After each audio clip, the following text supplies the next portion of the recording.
So please make him welcome Rabbi Mendel Goornisht.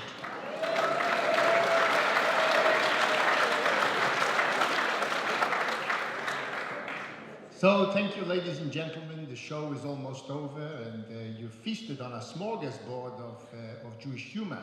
But the organizers, in their wisdom, decided that it was important to have someone to say something serious at the end. It's sort of a bit like light and dark, bitter and sweet. So they thought, who better to say something serious than a rabbi? Because no rabbi is funny. So. But they wanted to be careful, so they were looking for a rabbi with unimpeachable character. No, that was very difficult. So they thought, it's been a tough year. So they went to every congregation in Melbourne and they thought they will ask, see if there is a rabbi about whom there's not one negative comment. I was the only one. Yes, I've got a small congregation, tiny, but still no negative comments. And that's why I'm here. But not just that, I'm big on the international Jewish comedy festival scene. If you go to Port Moresby, to Pyongyang in North Korea, to Mogadishu in Somalia, the name Rabbi Mendel Goornisht is synonymous with Jewish comedy. Recently, I established the very popular Mogadishu Mincha Club, or as the Somalis prefer to say, Mincha with Mendel in Mogadishu. People are coming to me all over the place and they're saying to me, Rabbi, what are you doing? It's a good question. And I'm saying that I'm listening to complaints. Because nobody's coming to a rabbi to ask for the welfare of the rabbi. They're only coming to complain. And it looks like, I mean, if this audience is representative, we've got some wonderful complainers in Melbourne. The Jewish people are said to be the people of the book. And what's the name of the book? The Book of Complaint. If it's good, it's not good enough. If it's bad, it'll get worse. We're not cup half full people, and if we are, the liquid is undrinkable. So the job of a rabbi is how do you respond to complaint? And that is what determines the success. Now me as a rabbi, I respond to complaint with compassion, with sensitivity, with understanding, and with patience. And then I do nothing. Well, no, not nothing, but nothing in particular. And it is the way that I do nothing in particular that has made me so popular. You see, these days it's a tough gig being a rabbi. There's a shul on every corner. There's a rabbi in every shul. You've got liberal, you've got reform, you've got Chabad, you've got Mizrahi, you've got Meshuggah Ephraim, you've got Meshuggah Ephraim. You've got, if you don't like this rabbi, you go to another one. And so a rabbi has got to be at the forefront. And in Melbourne, we've got two groups of rabbis. We've got the Gimel men, Goornisht, Glassman and Genendi, and we've got the non-Gimels. They're also names. And I'm the Aleph Gimel, so I have to be the one who is leading the way. And I have worked out, ladies and gentlemen, that the future for Melbourne's rabbis is online. And so yes, I proudly announce tonight the opening of my user-friendly website, www.goornisht.com. For all of the rabbinical needs that you would have throughout your life. Do-it-yourself bris.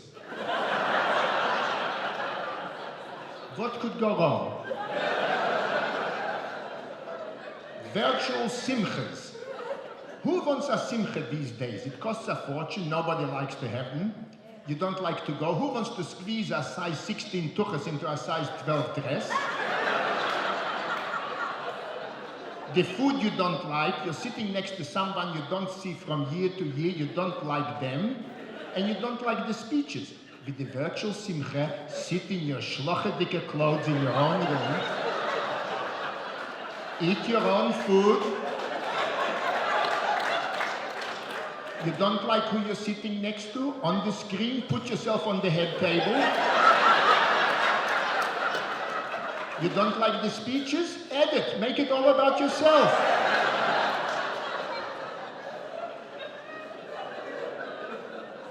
So the future is there, ladies and gentlemen.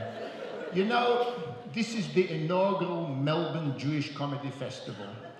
And I was thinking, what is it that's emblematic about Melbourne? When I'm performing in Mogadishu, I'm talking about destruction of our culture, destruction of our land, Islamic extremism. I'm talking about all of those sorts of, the audience loves that. When I'm in Pyongyang in North Korea, I'm talking about how wonderful it is to live under the dear leader.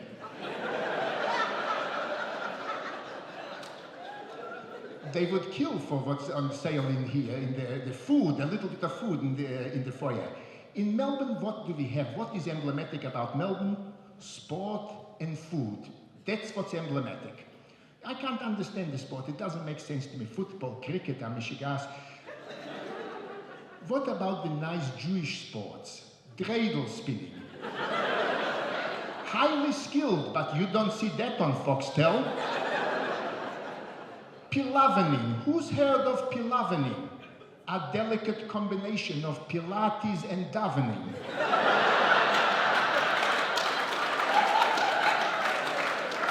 That meets the spiritual needs of the individual. And my favorite, competitive eating. You see, we Jews, we are wonderful eaters. The training ground is the Shabbos meal on a Friday night. 3 pieces of challah schmeared thick with chopped liver. 2 pieces of gefilte fish. A bowl of chicken soup with kreplach and noodles. A breast, a fligel, and a pulke from the chicken. 2 slices of brisket just for the taste. A little bit of kugel, and to finish, a bowl of compote, a glass of tea, and some biscotti. Now, after you have done that, the boyach is out here, the belt is undone, you can hardly move. But you know you're visiting friends later. And when they offer cake, the stomach is screaming no, but the head says yes. That is how to become a Jewish champion eater. And then you graduate to the real hunting ground where competitive eaters excel.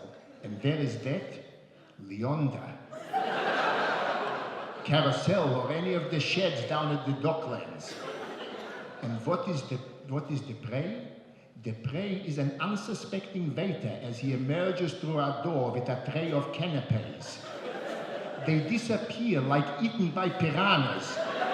The hand moves out, grabs the offering, disappears down the mouth.